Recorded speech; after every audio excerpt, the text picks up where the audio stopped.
Bien, entonces siguiendo con eh, termodinámica, vamos a ver el principio del concepto de la temperatura y del calor, bueno, aparte de que ya vimos el trabajo. La temperatura es una propiedad, una magnitud física que nos va a dar una idea de la cantidad, el movimiento, la energía cinética que tienen las moléculas dentro de la sustancia. O sea, si bien es una propiedad macroscópica, hace referencia o nos hace alusión a eh, una propiedad microscópica, o sea, de la energía cinética molecular.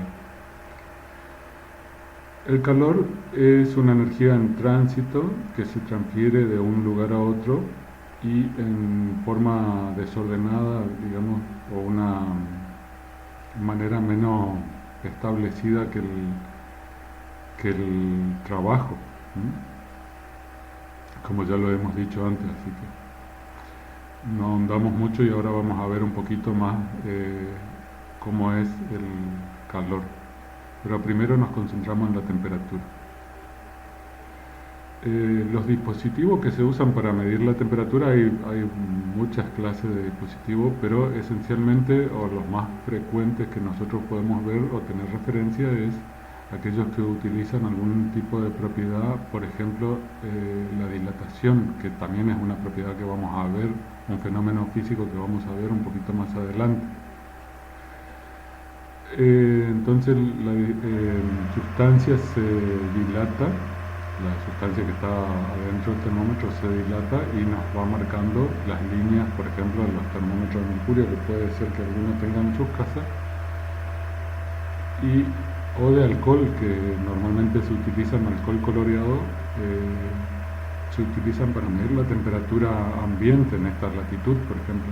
No hay inconveniente en lugares con temperaturas más extremas, ya no se utilizan. Por ejemplo, en la Antártida no se congelaría el alcohol también.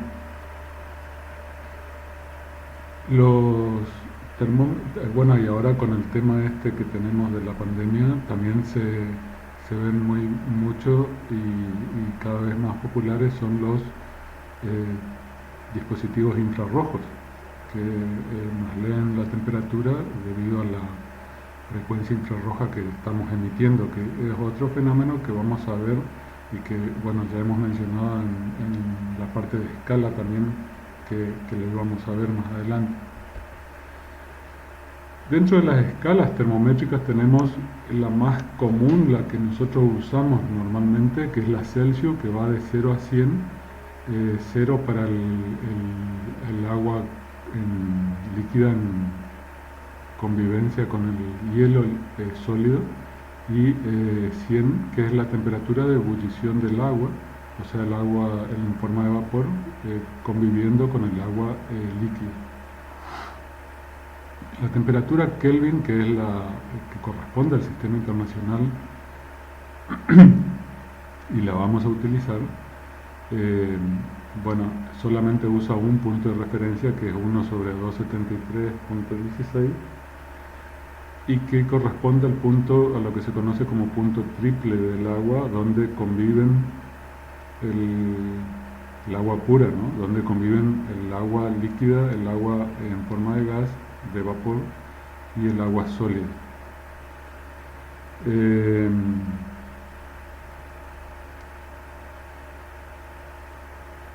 Ese sería estaría a 0,01 grados Celsius. Para transformar de la escala Celsius a la Kelvin o viceversa, bueno, en la transparencia que siguen vamos a verlo, pero tenemos que sumar o restar 273,15, o normalmente, como hacemos en la materia, 273 nos daría un valor aproximado muy bueno.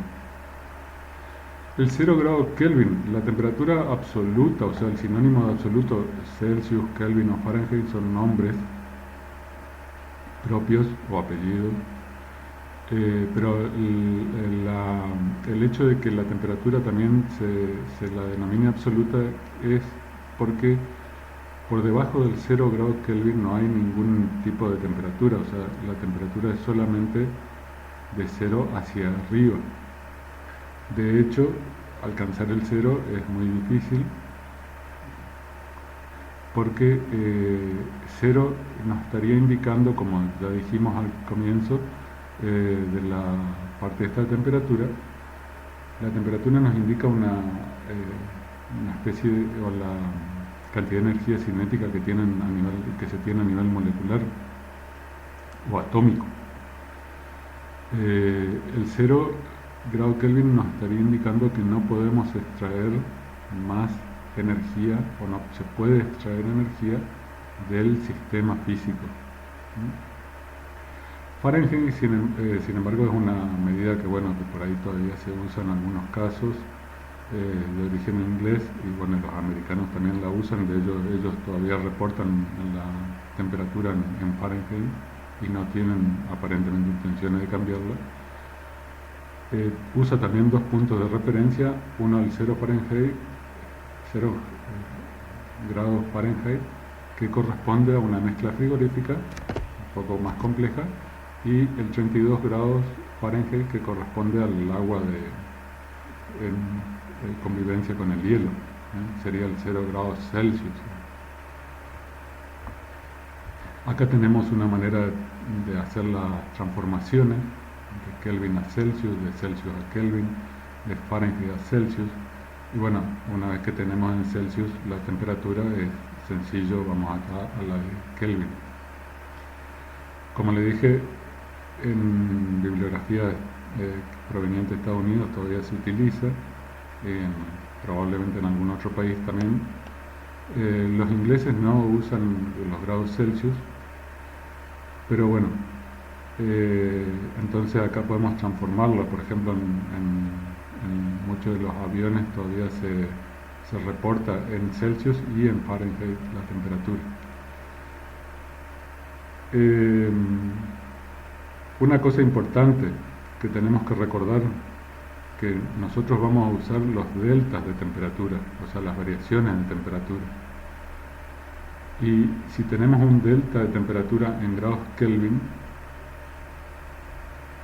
o hallamos un delta de temperatura en grados Kelvin o Celsius, el traspaso a la otra unidad, si tenemos el delta en grados Kelvin y lo queremos pasar a Celsius, lo único que tenemos que hacer es cambiarle la K por grados Celsius. Y viceversa, si tenemos el delta en grados Celsius y lo queremos pasar a grados Kelvin, solamente reemplazamos el grado Celsius por la K. No hay absolutamente más nada que hacer, no se hacen estas operaciones. Esto es solamente para las temperaturas, para la temperatura sola. Si tenemos el delta de temperatura, no se hace ningún tipo de operación. El calor. Bueno, como dije, el calor es una energía en tránsito que normalmente o siempre va de la temperatura más alta a la más baja. Y su expresión matemática es el calor es igual al producto de tres factores: el calor específico, la masa de la sustancia y el delta de temperatura entre las dos sistema y entorno o medio ambiente. Entonces vemos en qué sentido va. El calor específico, este que está acá, la C minúscula, es el calor necesario para elevar la temperatura de 1 gramo de la sustancia que estemos considerando en la masa, 1 grado Celsius. Normalmente está tabulado, lo vamos a encontrar en las tablas, lo vamos a poner en los problemas, a menos obviamente que se les pida como dato el calor específico, que es resolver esta ecuación que está acá. En la bibliografía van a encontrar dos tipos de calor específico: el calor específico a volumen constante y el calor específico a presión constante. Lo más normal o lo más común en los procesos biológicos es el calor específico a presión constante, porque los procesos bioquímicos, de todos los procesos que ocurren dentro de los organismos vivos, ocurren a la presión atmosférica. Y la presión atmosférica realmente cambia muy poco en comparación al valor absoluto que tiene la presión normal. Es como si fuese constante. Entonces vamos a usar el calor específico a presión constante y vamos a omitir la P, el subíndice P. Un ejemplo concreto: ¿qué cantidad de calor absorbe un trozo de cobre de 500 gramos al elevar la temperatura desde 15 grados Celsius a 215 grados Celsius, si su calor específico es de 39, y bueno, todas las unidades, joule sobre gramo por grado Celsius? Bueno, tenemos o partimos de la ecuación del calor y reemplazamos directamente acá los valores. Fíjense que la temperatura inicial es más chica, 15 grados Celsius, que la temperatura final. Entonces, si seguimos nuestra reglita de signos, vemos que el calor es realmente una magnitud positiva y nos da que la energía está entrando en nuestro sistema.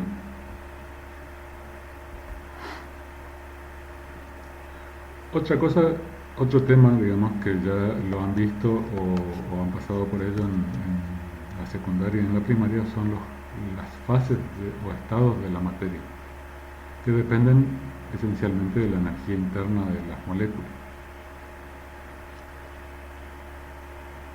Y estas son tres: la sólida, la líquida y la gaseosa. En la fase sólida las moléculas permanecen unidas y la sustancia manifiesta un volumen propio. Están vibrando, están moviéndose, pero muy poquito, no lo suficiente como para desarmar ese sólido que tenemos. En la fase líquida las moléculas ya tienen más libertad y se pueden mover a través de todo el sistema físico que estamos considerando, de todo el volumen de líquido, y necesariamente toman la forma del recipiente porque no les queda más remedio. O sea, si no, se desparramarían hasta abarcar la mayor superficie posible, o bueno, que le permiten las fuerzas de cohesión, que es algo que vamos a ver más adelante. En la fase gaseosa las moléculas también, igual que en la fase líquida, tienen mucho más libertad y se mueven más rápidamente. Y están más separadas también, ¿no?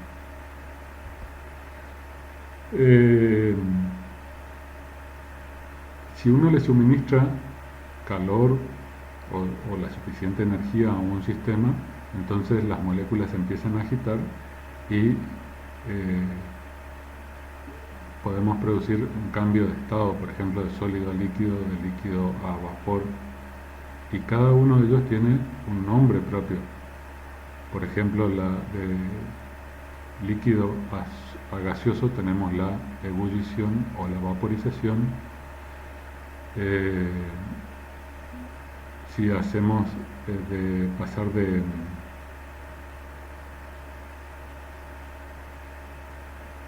de vapor a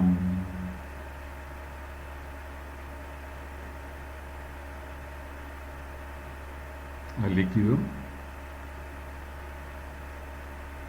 tenemos la licuación. Si pasamos de líquido a sólido tenemos la fusión. Si pasamos de sólido a gas tenemos la sublimación. Si pasamos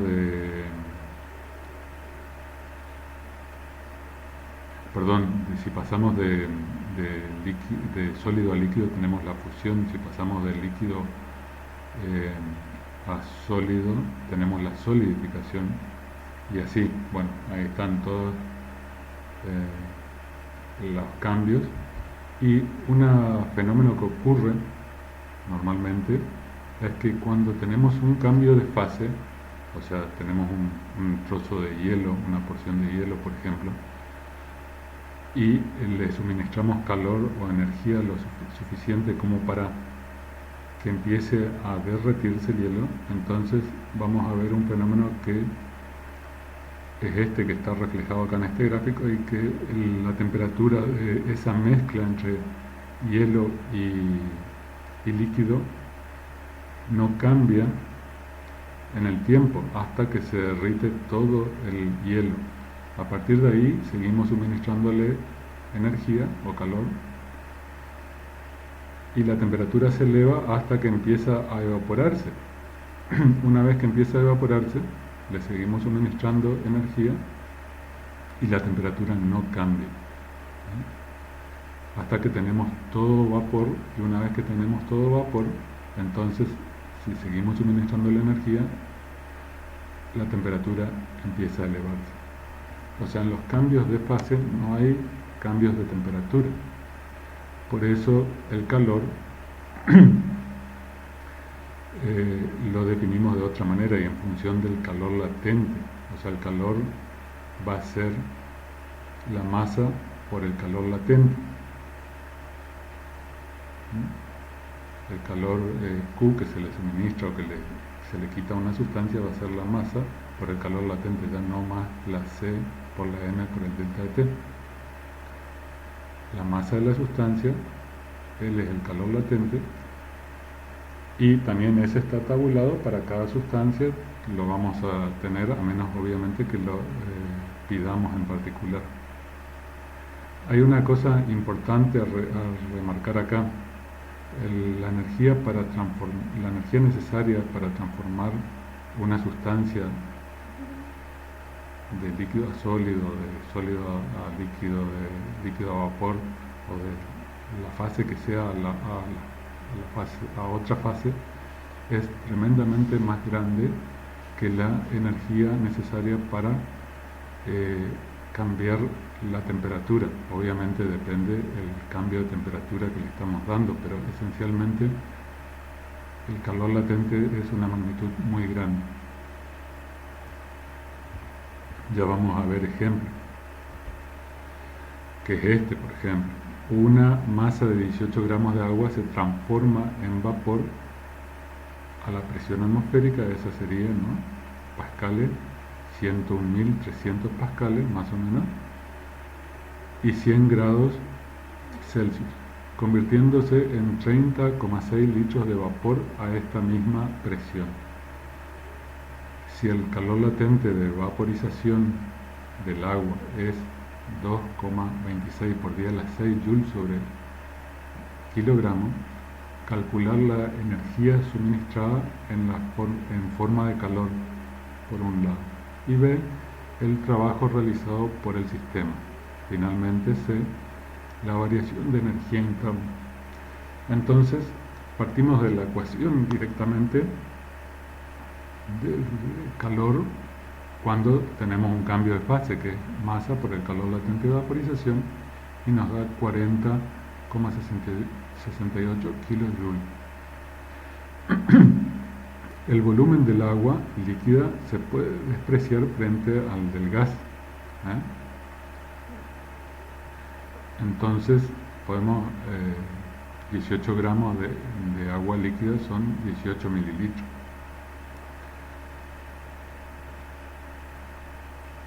Y el gas dijimos que teníamos 30,6 litros.